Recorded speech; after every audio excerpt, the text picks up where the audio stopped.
Okay, thanks. Okay, so my research project. Okay, so my research question, my thought was, why? What do I actually want to research? What is the point? So the thing that I was passionate about was actually the very soon to be delivered T-level health qualification in health and social care in the faculty that I work at, obviously. So both myself and my colleagues have got a lot of apprehension about the delivery of this because we've got no knowledge of it. So it's a fear of change. So I decided to do some research and to look into this because to me, knowledge is power. So the more I can understand something, the more information I've got, the more I can regain control. And so therefore I came up with the question that I'm going to look into. And that is, so what has been the impact so far of T-level health implementation on health students? So in order to answer this question, I looked at some secondary literature. Fortunately, my first assignment, CPP1, was basically similar to this. So I'd looked at some information already. So I wanted to consider what had led to the creation of this new T-level health qualification. And in my research, I found that the first T-level courses were launched in 2020. And the reason that they were launched was because the government, a couple of years earlier, around the time of 2016, had in Parliament to do an investigation. So Lord Sainsbury did a report, and that report basically found that when looking at further education, he highlighted an urgent need for drastic improvement in the quality of further education learners, and that change was needed to improve the national economy and the impact on society that poor quality qualifications at level 3 were having. A little bit later on, they wanted another piece of research done into further education, and Augur then also did a research project and came up with a report which endorsed Sainsbury's findings. Again, Augur said that there was a chronic underinvestment in FE, which had led to poor quality resources, poor quality lecturers, and consequently substandard qualifications. So off the back of this, they decided that further education vocational qualifications are of a poorer quality than their A-level alternatives, so the academic qualifications. And that's what the Department of Education said in 2018. So they decided that they needed to change their practice, and their aim then was to create a more streamlined, simplified and ambitious technical qualification system. And in doing that, they then created the T-levels. They marketed them as the world-class technical offer for students at level 3. And that was one of the branded emblems for T-levels, of which there are many. So T-levels, the next level qualification. And hopefully what they were looking to do was to create a positive impact and address the significant skills gaps and aid social mobility of all of our learners, and particularly those in further education. In my research, what I found is that the most overriding and concerning factor was that actually currently, level 3 students need to attain grade 4s at GCSE in maths and English to get onto their level 3 qualification. But with the T-levels, certainly in health, they are going to need to have attained grade 5s in English, maths and science. So potentially that is going to limit quite a number of learners. Certainly at Wolverhampton College, we feel that that's going to have a big impact.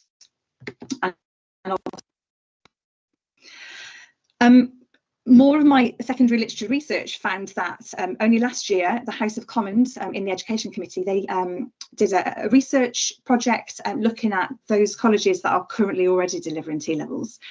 And their conclusions were that T-levels are less accessible and less manageable for some groups, including lower attaining students, ethnic minority students, and students with special educational needs and disabilities. So unfortunately, They also came up with a statement which is really powerful, and it says that as a result, qualification could be restricted to a small pool of academically gifted students. So what happens to our other students that don't fall into that pool is a question, I think, for another time. Considering our current socio-economic crisis that's going on, our Secretary of State was warned only last year that it's actually difficult to think of a worse time to scrap the extended diploma in health and social care, which is currently the qualification that we deliver at Wolverhampton College.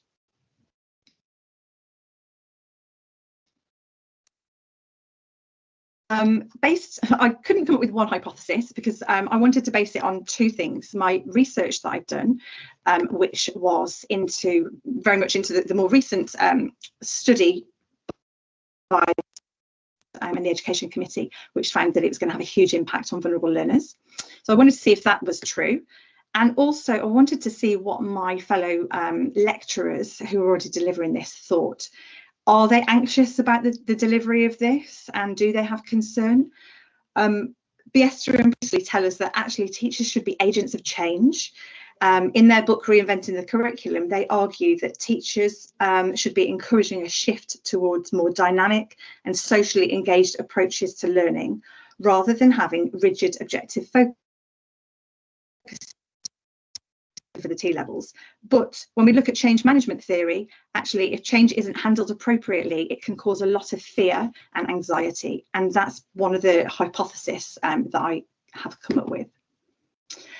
When I look at hypothesis from a personal and professional viewpoint, being a registered nurse, midwife and a lecturer, I actually feel that once the T-level qualifications have been, once they've achieved their T-level and they go on to their professional life, I think a real valuable addition to the healthcare body, because I feel that they're going to be well prepared for life on the wards.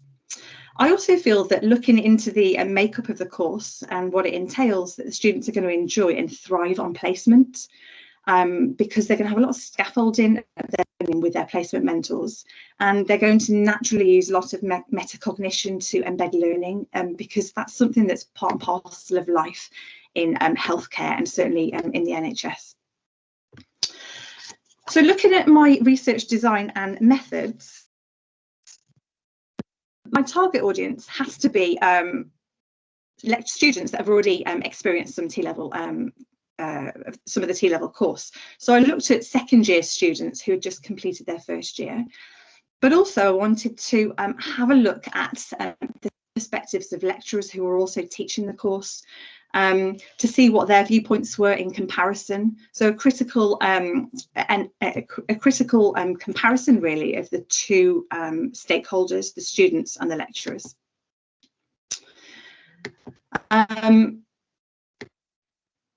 So I was a little bit limited in how I could collect the data, because I only actually know one person, one teacher, one lecturer in another college who is teaching T-level health. She's now in her second year of teaching it.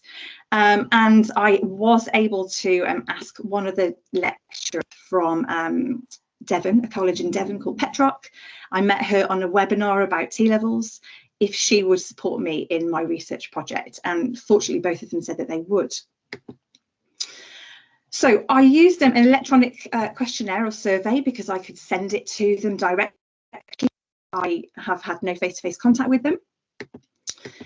The forms were initially devised on Microsoft Forms. Sorry, the questions were devised on Microsoft Forms, but the Petrock College lecturer couldn't access that for some reason, which caused a bit of an issue. So I transferred all of the questions from Microsoft Forms onto SurveyMonkey. Thanks to Lisa for giving me the heads up on SurveyMonkey. And then my colleague at Petrock could open that and disseminate that to her students and other lecturers.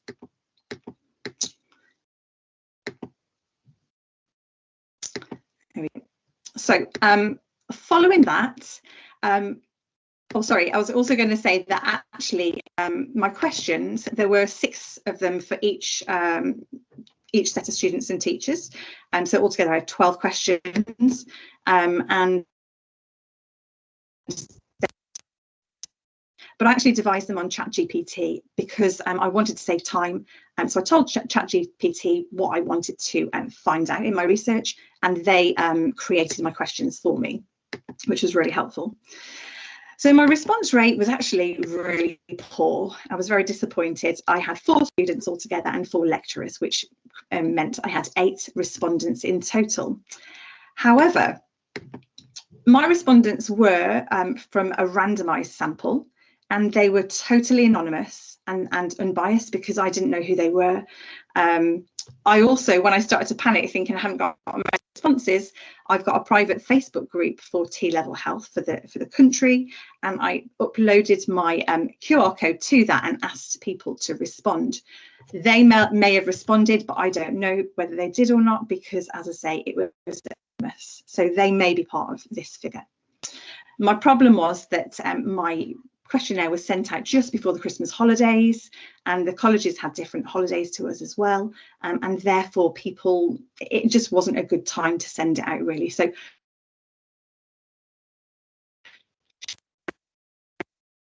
and whether holidays and if people are busy or not. So yeah, that was an issue. So ethical considerations. Initially, I had to come up with a consent form because I wanted to make sure that my research was transparent and honest. So I again got ChatGPT using AI to create my consent form to expedite the development process. The consent form basically ensured that I got informed consent. It ensured anonymity and confidentiality. I also got consent to input the data into AI for analysis. I got consent from parents for minors, and I ensured that it was a robust collection of data. So were a thematic analysis because it was primarily qualitative data. 11 questions out of 12 were qualitative. But unfortunately, on SurveyMonkey and Microsoft Forms, there's no facility to analyse qualitative data. So I had to use the time-consuming method of colour coding it and analysing it myself, as you can see from the screen. I also then used ChatGPT again for the 3rd time to help me with my thematic analysis and also to see if it's similar to mine. You can see there from the bottom that was their interpretation, and I was happy to say that they did pick up on the same themes as myself. I then wanted a visual representation of the data, so I inputted the themes into Microsoft Excel to produce pie charts and bar graphs of the responses, which were easier to interpret. So this is an example of one of my bar graphs. The red bar is the students, the blue bar are the lecturers. So you can see when I asked the question, which is a more lengthy question than preparedness for year 2, but the answers were basically that the 3 out of the 4 teachers felt that the students were very well prepared for the year 2 of the course and consequently to go to university, whereas actually none of the students felt that they were well prepared. And also one of the students felt really concerned about the preparation for university in year 2, whereas the teachers didn't feel that any of the students had any issues. So straight away we can see differences in their health has on students. One of the responses, the teacher said that the students were head and shoulders above the BTEC cohorts in ability. But one of the students said that there's too much theory and not enough practical. They felt overloaded and stressed and worried about how they were going to manage the second year. So some obvious differences there. Another question looked at how the course has influenced career plans. And as you can see again from the bar graph, same colour codes. Some of the students did, 2 out of 4 have had negative experiences and changed their career plans. And others have changed their, some of the lecturers had said that their students had changed their plans as well. So one student said she was set on becoming a paediatric nurse, but now she wants to become an ODP via an apprenticeship route following her industry experience. And a teacher said that it's actually made some students question whether a healthcare pathway is for them. And I know that they also said some of them have totally left the T level because it wasn't right for them. This pie chart represents the skills that were developed on industrial placement. So you can see that the majority of people feel that their practical skills have really improved. Communication skills, which is really obviously very useful. So critical thinking in the simulation practical sessions in the classroom helped develop their quick thinking and decision making. They helped patients. Their timekeeping, attendance, resilience improved as part of the industrial placement, because the industrial placement forms 175 hours of their course. Their skills generally improved, and they feel now that they've got knowledge to build upon. They gain confidence to talk to patients more. So lots of positives. When we think about the challenges that students feel that they had on the course, most of them said that science was a huge issue. They said that in chemistry and the exam curriculum had too much theoretical knowledge to be learnt in the first year and not enough practical experience. And when we look at the feelings of weakness in the course from the lecturer's perspective, it was very different. They mentioned nothing that the students said. What they said was that the academic requirements for the course was too high. So it was set at too high a level, probably more like a level 4 course than a level 3. And also you can see that they feel like the course was limiting students getting on the course because of these grade 5s at GCSE that was required. So they were real weaknesses. So I'm not going to read those bubbles because I've already explained that. You're about 17 minutes in now, Delia, just to let you know. Okay, thank you. So the main finding of the research, I'm just going to whiz through this because I've talked about a lot of it already. Mainly a lot of the skills, practical skills and soft skills were developed really, really well through the T-level course. Industry placement enables people to really critically reflect on whether when they move out of education and into maybe higher education. But the teachers feel that the curriculum should be pitched differently. It's too high academically, and we're almost training the students to become nurses rather than healthcare assistants, which is what a level 3 qualification would be. So the implications of the of my conclusions, what are they? They are basically that there are a lot of strengths and weaknesses in the courses. So, but we need to find that balance. The findings were based on strong data voiced anonymously by both sets of participants. And even though it's a new qualification, we are actually, by the sound of things, listening to concerns raised, and we need to implement actions to improve the course and the outcomes. So it needs to be a work in progress to get this T-level qualification right. Do I feel that I've answered my research question? Yes, I think I did. The student voice was direct and emotive in the answers. The lecturers viewed the impact of the course from a wider perspective, with the advantage of comparison to the previous level 3 qualification that they delivered. However, I feel that the question could be investigated from another perspective by researching what the impact is on students who are not able to access the level 3 course. So we look at the students that are doing it, but what about the ones that couldn't get onto it because of the grades? What's happening to them? So my hypothesis with what's going to happen nationally, I think that the course obviously is going to have to be mandated to everybody in September 25, because no funding is going to be available for other full-time level 3 courses. And unfortunately, I think once the Department of Education realise the percentage of students that are accessing higher education via this course, impact the healthcare profession and reduce the entry requirements to grade 4 GCSEs again. So my recommendations are that, sorry, that's gone now already, but basically curriculum planning needs to be in place, and the industry placements need to start soon into the placement on year 1, not towards the end. For that, we need placement coordinators in place, and DBSs need to be signed off before the course is commenced, ideally. And the placement coordinator needs to build a relationship,